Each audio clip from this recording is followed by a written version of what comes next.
sexy half goat man lady Bring me thing. the children. But there's a couple different theories they put out there. One of them's so the guy who originally came out with the, what's his name? I'm sorry, I should know this. Aphias Levi. It says that he's got the symbolization, the equilibrium of opposites, and they got this not esoteric meaning, but making it where it's very artistic. You scroll on further, they're saying how it's a combination of like the Frankish Jew and like just all kinds of stuff, right? Pull on that thread as much as you think.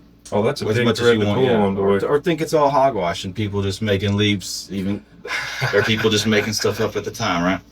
But anyway, so Baphomet, it's an anagram, there's a little cipher, and that is just the translation of the Sophia, which is...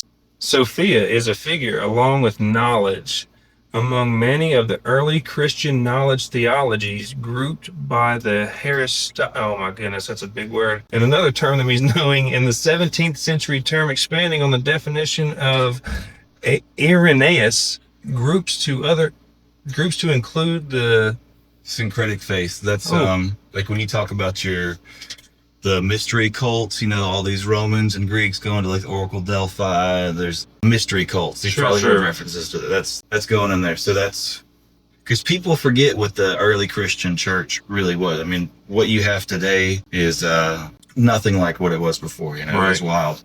I don't know if I've gone into this tirade before, so I'm sorry if I'm beating a dead horse. But I think that the whole Protestant movement as a whole really missed out because they were trying to make such a clearly defined separation between the traditional Catholic Church that they were parting with. And this is all the sects. I'm speaking very, very generally, of course.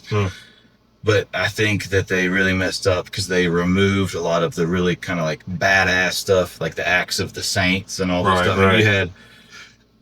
I just think that's a really cool thing, I think that they missed out. And the early church was very much believed in a lot of what is kind of, like now very much brushed off. But I mean, they made holidays specifically for it. Well, wasn't it true that the church basically Christianized a bunch of different pagan holidays and beliefs and kind of brought it under one tent kind of deal in the early stages? As someone who looked into it fairly extensively, it appears to me, and this is over a period of about 450 years. I mean, there's stuff that happens, significant stuff that happens. I'm gonna need you to get rid of all the leftover pizza boxes. Make sure you recycle the plastic like we talked about. Yeah. Jay reach out yet? Nah, Bob. He goes.